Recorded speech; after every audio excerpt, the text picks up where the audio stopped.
Hey everybody, welcome to another review from NC Cinematic Escape on YouTube. It is 8:41 p.m. I just finished watching Thor Love and Thunder. Before I get into the review, I wanted to share something with each and every one of you. This right here is my father. He was the one who actually introduced me to a vast array of Marvel comic characters as he collected them through his childhood even to his adult years. And so he introduced me to Spider-Man, the Incredible Hulk, Captain America, Punisher, Daredevil, Ghost Rider, and even Thor, X-Men, you name it to me. He collected them all. Even the more obscure ones like Conan the Barbarian and Call the Conqueror. He was an avid collector. He used to always draw the pictures too. We used to watch the Marvel animated features that was produced in the '60s, and then most of you who are familiar with those, they were very cheesy, low budget, and used a lot of archive stock footage in order to lengthy the episode. And there was Spider-Man, the Incredible Hulk, Thor, Submariner, and Iron Man. These were immensely cheap animated features, but of course, I used to watch the one with Thor all the time, and one of the episodes featured his rivalry with Hercules. So he was the one. I owe my Marvel comic uh, fandom to this man right here. Just wish he was here to be able to witness exactly what's happening in the world of entertainment. As usual, the review will be spoiler free.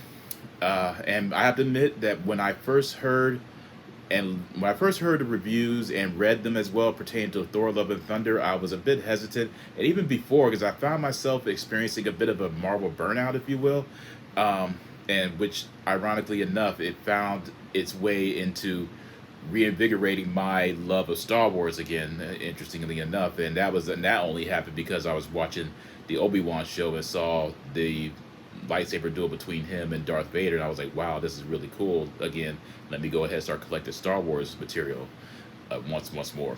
So, and when it came to Marvel, Marvel's in this weird transition phase where we're not exactly sure what the direction is, where we're not sure what the next big event is going to be. Compared to when it first started, once the Avengers Initiative was introduced, we knew, okay, well, we know at some point that probably the first big bad they're going to be combating will be Thanos. And of course, when Thanos shows up at the very end of the first Avengers, we're like, okay, that's going to be the next storyline. That's going to be the first big storyline.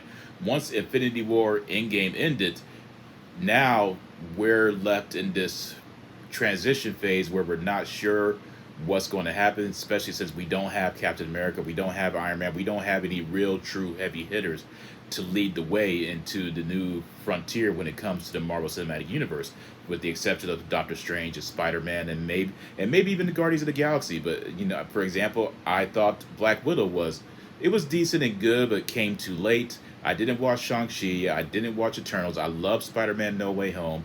And I thought Doctor Strange and the Multiverse of Madness was really good. So it was just one of those things where I think there's this level of agitation where people want to know, and even fans are saying, what is the next big thing going to be?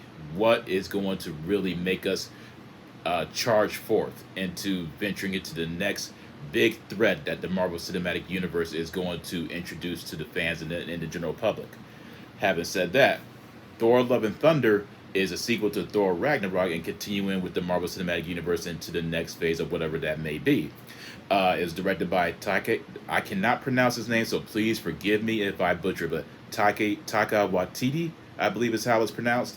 And I've never really watched any of his work. I have Jojo Rabbit that I've been meaning to watch, and I've heard really great things about it. But the only thing that I've watched by him is Thor Ragnarok and, of course, Thor: Love and Thunder. So I'm not overly familiar with his work, with the understanding that he has a very quirky sense of humor, and he has implemented that within the last two Thor films.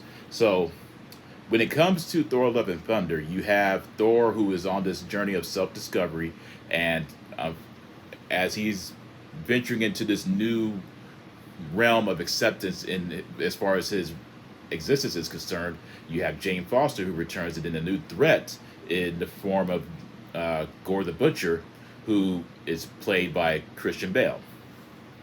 Uh, how? Basically, what I'm going to say is this: the reviews, I can understand why there would be people who would be, I guess, underwhelmed with Thor: Love and Thunder. Maybe that there's this sense of they had these unrealistic high expectations as to what was going to be presented on the screen, and given how Taki Watiti, once again I know I butchered it, uh, is exploring more of the comedic side of Chris Hemsworth with the character of Thor, I know that could be off-putting because one of the gripes that I have with the Marvel Cinematic Universe as a whole is the fact that they tend to overly rely too much on humor, especially when there's something serious going on, and before you know it, the tone changes to something comedic, and it takes away from the serious emotional impact that we're supposed to be experiencing. And that was one of the main reasons why I love Spider-Man: No Way Home. It knew exactly when to go into serious territory, and it didn't ruin it with a joke. Same thing with the first two Guardians of the Galaxy films. They didn't venture into comedy so much. It made sense for them to be comedic, but at the same time, it was just one of those things where you said, okay, well, they knew exactly when to pull at the heartstrings. The same with Infinity War, Endgame, and of course, even Captain America: Winter Soldier. So it's a very different type of tone that we are experiencing currently. I thought Thor: Love and Thunder was one of those type of films where you know what you're getting. The trailers presented it as it is what it is, and it's going to be up to you as to how you determine the acceptance of the film. I thought it was very good. I thought it was exciting. I thought it was very entertaining, and Taiki Watiti has this ability to interject humor at the same time, still find a way to venture into a serious realm of emotions that could still present you with this feeling of how serious the implications are that Thor is experiencing, along with the character development. I think the overall biggest issue is the fact that it's such a short film and it goes very quickly. And there's a lot of material to digest here with the character development, and there's not enough time to fully relish in the moments because it's so quick, it is so fast paced, and it just gives you this sense of great entertainment. And I think that's what I really enjoyed about this film because the Taika Waititi did say that it was more of a throwback to the 80s science fiction action adventure type films, of course, with a hint of a romance comedy in there. And he quite, in my opinion, brilliantly managed to mix those specific genres into a superhero film without it being too jarring from my perspective. And there were times where the humor was a bit too much for me personally. Uh, and then of course there were other bits where I did find myself chuckling a bit. Yes, there were moments that where it was quirky. They were uh, basically focusing on the joke too much to where it lost its humor. And I'm not going to say that it ruined the film for me personally, because there were some parts, as I mentioned, where it was very funny. It was quite funny actually. There was two bits I will say. Those who have seen the posters with the two goats, those scenes are hilarious because it's completely random, and that's all I can say about that. I thought Chris Hemsworth once again did a great job as Thor. There was one reviewer who said Thor is more or less presented as this dumb jock. I don't want to use any type of profanity here. I don't necessarily agree with that. He's more comedic, yes. At the same time, there is this sense of him maturing, still continuing to mature, and perhaps maybe what it is that Thor: Love and Thunder is more of a reprieve from what we've experienced with uh, Infinity War and Endgame, and even Spider-Man: No Way Home and the Doctor Strange and Multiverse of That is before it gets even more serious and darker. So maybe that's what this is.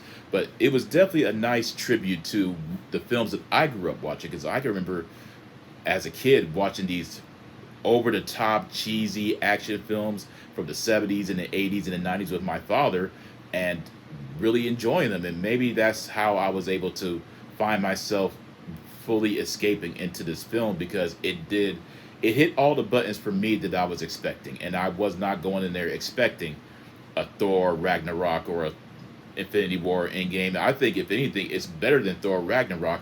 And I thought what I really am enjoying about this resurgence of the superhero genre is, I, for one, love that we are actually getting some color in superhero films. And what I mean by that, I love the fact that Taika Waititi actually embraced the bright colors where you see the reds and the blues and the yellows and the greens and the blue skies and the white with the white clouds. And I loved that. I love seeing color on Asgard. I love seeing the Bifrost bright and in living color. I love seeing Thor with the red cape and his armor showing the blue and the gold colors. The same with Jane. I just loved what he did with that. If anything, I would love to. I don't know who his production team is or his cinematographer, but I would love to see him actually use that team for something like, say, Captain America, Superman, or even Batman, because he's great when it comes to colors. In my opinion, I just loved how it really did feel like a comic book. Maybe that's what it is. It is the more comic book Marvel film that we've had the experience of watching. It truly does resemble a comic book, a live action comic book with the bright colors. That's what I think. That's why I really enjoyed it so much. Uh, you don't see much of the Guardians of the Galaxy in the film, and that's to be expected given we are supposed to be seeing their new film next year. I thought Natalie Portman playing uh, Jane Foster and of course the Mighty Thor was great. I loved how she was far more vulnerable. She wasn't perfect. She didn't go in there wrecking everything at the first try. She simply was getting used to the superhero deal and showed immense emotionality and vulnerability, and that really just made me sold on the character for her. Um, I'm not a fan of Valkyrie because I'm not an overly huge fan of Tessa Thompson. So she did good with what she was given, but she was just there for me personally. Christian Bale as Gore the Butcher was amazing. He was absolutely creepy. He was terrifying. Uh, my understanding, he did say that a lot of his scenes were cut from the original film. So I'm hoping that we get some sort of extended cut with him, with more of his backstory, more of the scenes involving him, because Christian Bale is a marvelous actor, anyways. But he conveyed exactly what a creepy, what you believe a creepy God Butcher should be. Absolutely terrifying. He did an amazing job. Uh, excuse me.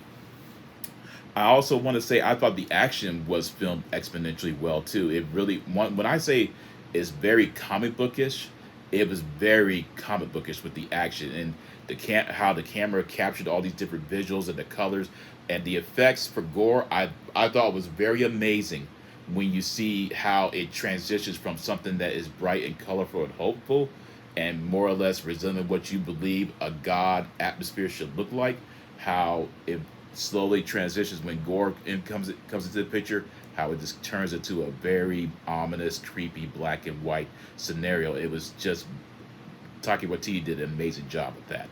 Uh, and there is some serious emotions in there, and it does get very serious and dark towards the end. And he wasn't afraid to really showcase exactly how he was able to capture those necessary reactions for the audience to feel the serious implications of those moments. So I thought that Thor: Love and Thunder was quite amazing. I thought it was very entertaining, exciting, and exhilarating, and just giving the audience what they want, just pure escapism. Another highlight for me, I thought, was the music. I loved hearing the 80s hard rock, heavy metal anthems that's associated with the soundtrack. I mean, just when I heard Ronnie James Dio's song Rainbow in the Dark during the credits, I about completely lost my mind because I was like, man, when was the last time you heard a Dio song in a movie? It's been quite some time, in my opinion. Granted, I understand that he was involved with Tenacious D, with Jack Black, and the rest of them as far as those films were concerned, but I haven't watched them. But just hearing Rainbow in the Dark on the PA system on the big screen, blaring throughout the theater was like, wow. I could not believe it. Hearing Guns N' Roses as well is very, very heavily centered on Guns N' Roses, and they're a great band, so I'm not going to take anything away from that. Probably the greatest usage of November Rain that I've ever heard in the film. And I can't remember the last time. I think this is probably the first time you have November Rain associated with the film. I could be wrong, but if I am, don't be afraid to correct me. There is the first after credit scene that I thought was very, very cool, and I can't wait to see exactly what they're going to do with that. And you could stay for the second one if you want to, but I was more interested as to what the first one was going to convey and what direction they were going to go with the Thor sequel. Overall, I thought Thor: Love and Thunder was very great. I thought it was fun and exciting and funny, and about what you'd expect. Just a wonderful, brightly colored adventure, and I do recommend it. Absolutely, 100%. I do believe it's going to do a lot better than people are expecting. I don't see it having a huge drop off at all. I think once more and more people are able to digest exactly what they watch, it's going to be one of those constant repeat viewings for the audience. So I do recommend it. I give it a 2 thumbs up, a 10 out of 10. Go watch it. Absolutely, highly recommended from me. Thank you guys for watching the review. I hope you guys enjoyed it, and be sure to be on the lookout for the next one. Hope you guys continue to do well. Be sure to spread the word to your friends and family. Be sure to visit my Discord link and my Facebook and let me know in the comment section what you thought about it. And I would love to hear from you. All right, take care and peace out.